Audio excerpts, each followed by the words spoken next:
सम्पूर्णमा नमस्कार। स्वागत छ आजको भिडियोमा। आज हामी सिक्नेछौँ टाइफाइड फिभर भनेको के हो, यसका लक्षणहरू के हुन्, उपचार र यसबाट बच्ने उपायहरूको बारेमा।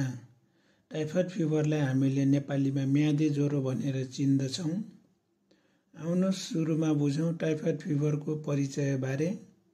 टाइफाइड फिभर साल्मोनेला टाइफी र साल्मोनेला पाराटाइफी नामक ब्याक्टेरियाले हुने एक प्रकारको संक्रमक ज्वरो हो, जसले प्राय आन्द्रा र रगतलाई प्रभावित गर्दछ।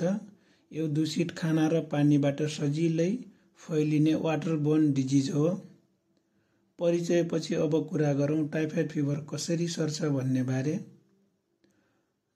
टाइफाइड साल्मोनेला टाइफी वा साल्मोनेला पाराटाइफी नामक ब्याक्टेरियाले गर्दा हुन्छ।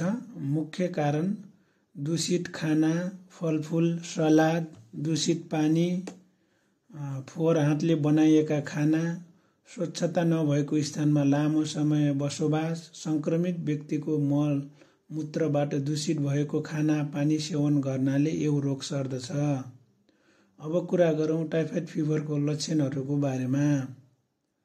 नम्बर 1 मा रहेको छ धेरै दिनसम्म लगातार ज्वरो आउनु। 2 मा रहेको छ टाउको दुखाइ, कमजोरी र थकान महसुस हुनु। नम्बर 3 मा छ भोक नलाग्ने। 4 मा छ पेट दुख्ने। 5 मा दिउँसो ज्वरो बढ्ने, राति घट्ने। 6 मा छ पखाला वा कब्जियत हुनु। 7 मा छ छातीमा ससाना गुलाबी दानाहरू देखिनु। 8 मा छ पित्ताशय र आन्द्रामा संक्रमणका कारण पेट फुल्ने। लक्षण चिन्हहरूपछि अब हामी बुझ्नेछौँ यसको निदानहरूको बारेमा। निदान भनेको हामीले चाहिँ यो रोगको लक्षण देखिएपछि हामीले कस्तो कस्तो परीक्षण गर्नुपर्छ भन्ने कुरा बुझ्नु पर्दछ। नम्बर 1 मा रहेको छ वाइडल टेस्ट। साधारण तर कम संवेदनशील खालको टेस्ट हुन्छ यो। नम्बर 2 मा छ ब्लड कल्चर। सबैभन्दा राम्रो र हामीले चाहिँ चलन चल्तीमा आएको टेस्ट रहेको छ। नम्बर 3 मा छ स्टुल कल्चर। नम्बर 4 मा युरिन कल्चर। नम्बर 5 मा टाइफाइड टेस्ट, एन्टिबडी जाँच हुन्छ यसमा चाहिँ। नम्बर 6 मा चाहिँ सीबीसी जाँच हुन्छ। निदानपछि कुरा गरौँ टाइफाइड फिभरको उपचार बारे।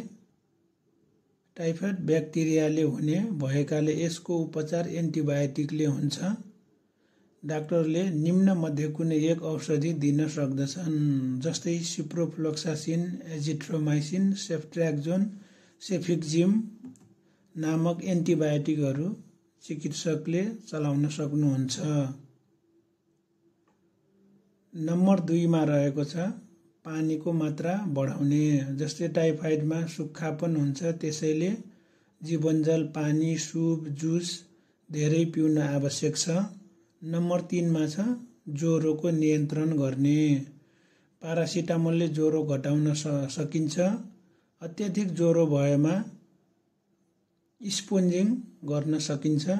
नम्बर 4 मा खानपानमा ख्याल गर्ने। खाना हलुका र सजिलै पच्ने खिर, दाल, रोटी, चामल, उब्जेको सब्जी, दही, नरम फलफुल आदि हामीले खानु पर्दछ।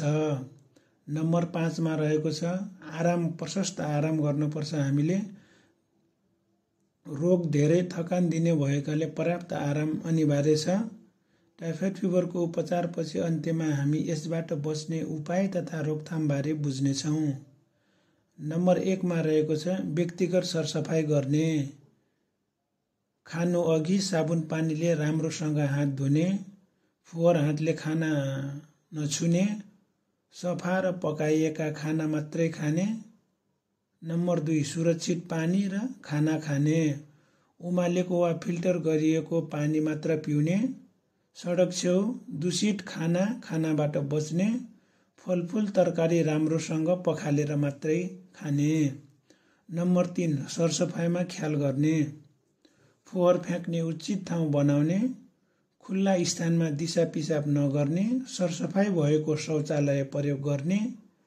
नम्बर 4 मा रहेको छ टाइफाइड फिभर विरुद्धको खोप लगाउने। आज हामीले बुझ्यौँ टाइफाइड फिभर भनेको के हो, यसका लक्षणहरू के हुन्, उपचार र यसबाट बच्ने उपायहरूको बारेमा। आजको लागि यति नै। भिडियो हेरेर अन्तिमसम्म साथ दिनुभएकोमा सबैलाई धेरै धेरै धन्यवाद।